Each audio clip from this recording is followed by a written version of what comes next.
കുന്നംകുളത്തെ custody മർദ്ദനത്തിൽ പോലീസുകാരെ പിരിച്ചുവിട്ടേക്കും. പോലീസുകാരെ പിരിച്ചുവിടാമെന്ന് DGPക്ക് നിയമോപദേശം ലഭിച്ചു. 4 പോലീസുകാർക്കെതിരെ സസ്പെൻഷൻ ശുപാർശ ചെയ്തുകൊണ്ട് തൃശൂർ റേഞ്ച് DIG ഉത്തരമേഖല IGക്ക് റിപ്പോർട്ട് കൈമാറിയിട്ടുണ്ട്. നേരത്തെ എടുത്ത അച്ചടക്ക നടപടി പുനഃപരിശോധിക്കണമെന്നും റിപ്പോർട്ടിൽ. തന്നെ മർദ്ദിച്ച ഡ്രൈവർ ഷുഹൈർ അടക്കം 5 പേരെ സർവീസിൽ നിന്ന് പിരിച്ചുവിടണമെന്നും VS സുജിത് പറഞ്ഞു. പോലീസ് സ്റ്റേഷന്റെ എല്ലാ ഭാഗങ്ങളിലും CCTV ഉണ്ടാക്കണമെന്ന സുപ്രീം കോടതിയിലെ കേസിൽ കക്ഷി ചേരുമെന്നും സുജിത്. ഒട്ടും ഞങ്ങൾ സംതൃപ്തനല്ല. കാരണം സസ്പെൻഷൻ അല്ല നമ്മുടെ ആവശ്യം. അവരെ ഈ 4 പേര് കൂടാതെ ഡ്രൈവറായിരുന്ന ഷുഹൈർ എന്ന് പറയുന്നൊരു ഉദ്യോഗസ്ഥനുണ്ട്. ആളിപ്പോൾ മറ്റൊരു സർക്കാർ ഉദ്യോഗസ്ഥനായിട്ട് തുടരുകയാണ്. ഈ 5 പേരെയും സർക്കാർ ഉദ്യോഗസ്ഥനിൽ നിന്ന് ഡിസ്മിസ് ചെയ്യണം.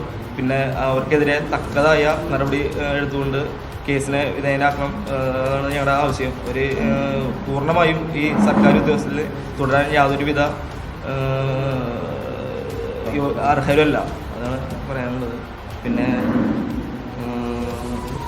സുപ്രീം കോടതി വിധി വന്നിട്ടുണ്ടായിരുന്നു സ്വമേധയാ എടുത്ത കേസ്.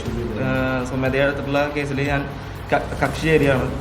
CCTV ദൃശ്യങ്ങൾ എല്ലാ സ്റ്റേഷനുകളിലും അതായത് മേൽക്കൂരുള്ള എല്ലാ സ്ഥലത്തും CCTV ഉണ്ടാവണം എന്നുള്ളൊരു നിയമം നിലവിലുണ്ട്. അതിനെ ഞങ്ങൾ കക്ഷി ചേരാൻ തീരുമാനിക്കുകയാണ്.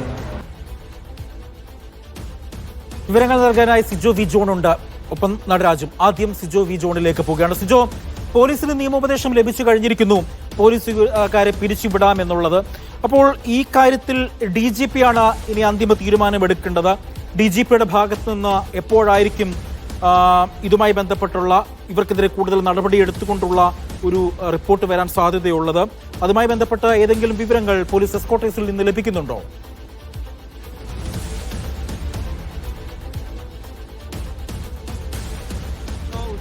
DGPയുമായി സംസാരിച്ചിരുന്നു. DGP അപ്പോൾ പറഞ്ഞത് നിയമോപദേശത്തിന് വേണ്ടി കാത്തിരിക്കുകയാണ് എന്നുള്ളതാണ്. ആ നിയമോപദേശം കിട്ടിയതിന് ശേഷം നടപടി ഉണ്ടാകുമെന്ന് അദ്ദേഹം അറിയിക്കുകയും ചെയ്തു. അത് എപ്പോഴത്തേക്ക് ഉണ്ടാകും എന്നുള്ളത് അദ്ദേഹത്തോട് ചോദിച്ചപ്പോൾ ഇന്ന് തന്നെ, അധികം വൈകാതെ തന്നെ നടപടി ഉണ്ടാകും എന്നുള്ള ഒരു കാര്യമാണ് അദ്ദേഹം വ്യക്തമാക്കിയിരിക്കുന്നത്.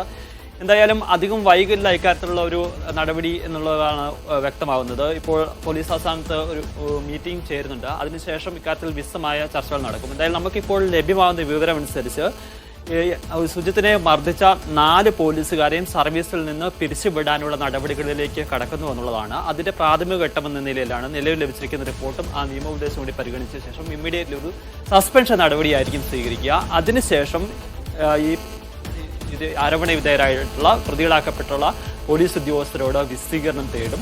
ആ വിശദീകരണം പരിശോധിച്ചതിന് ശേഷമാവും ഇവരെ സർവീസിൽ നിന്ന് പിരിച്ചുവിട്ടുകൊണ്ടുള്ള ഓർഡർ പുറത്തെടുക്കുക. അതിലൊരു സാങ്കേതികപരമായ നടപടികളുണ്ട് എന്നുള്ളതാണ്. സിജോ, ദയവായി ഇത് തുടരുക. ഇപ്പോൾ നടരാജ് കൂടെ ഉണ്ട് വിവരങ്ങൾ നൽകാനായി. നടരാജ, സുജിത്തിന്റെ വാർത്താ സമ്മേളനം നമ്മൾ കണ്ടതാണ്.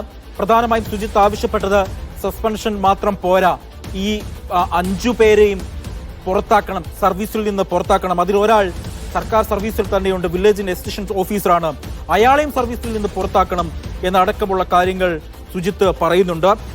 സുജിത്തിന്റെ വാർത്താ സമ്മേളനത്തിൽ മറ്റൊരു പ്രധാന കാര്യം പറഞ്ഞത് സുപ്രീം കോടതിയിൽ കക്ഷി ചേരും എന്നുള്ള കാര്യമാണ്. അതുമായി ബന്ധപ്പെട്ടുള്ള കൂടുതൽ വിവരങ്ങൾ എന്താണ് നടരാജ്? ഇക്കാര്യത്തിൽ പ്രക്ഷോഭം തുടരുമെന്ന് കോൺഗ്രസ് വ്യക്തമാക്കിയിട്ടുണ്ട്. ഇവരെ സർവീസിൽ നിന്നും സസ്പെൻഡ് ചെയ്യാനുള്ള തീരുമാനം കണ്ണിൽ പൊടിയുന്നതാണ് എന്നാണ് കോൺഗ്രസ് പറയുന്നത്. അതുകൊണ്ട് തന്നെ പ്രക്ഷോഭം തുടരും. വടക്കാഞ്ചേരി പോലീസ് സ്റ്റേഷനിലേക്ക് അടുത്ത ദിവസത്തിൽ പ്രക്ഷോഭം ഉണ്ടാകും. കഴിഞ്ഞ ദിവസങ്ങളിൽ മണ്ണുത്തിയിലേക്ക് പ്രക്ഷോഭം ഉണ്ടായി. ഈ ഉദ്യോഗസ്ഥരുടെയൊക്കെ തന്നെ വീടുകൾക്ക് മുന്നിലേക്ക് സമരവും യൂത്ത് കോൺഗ്രസ് മാർച്ചും ഒക്കെ തന്നെ ഉണ്ടായി. പ്രധാനമായും സുജിത്തിനൊപ്പം ഉണ്ടാകുന്ന കോൺഗ്രസ് നേതാക്കളും സൂചിപ്പിച്ചത്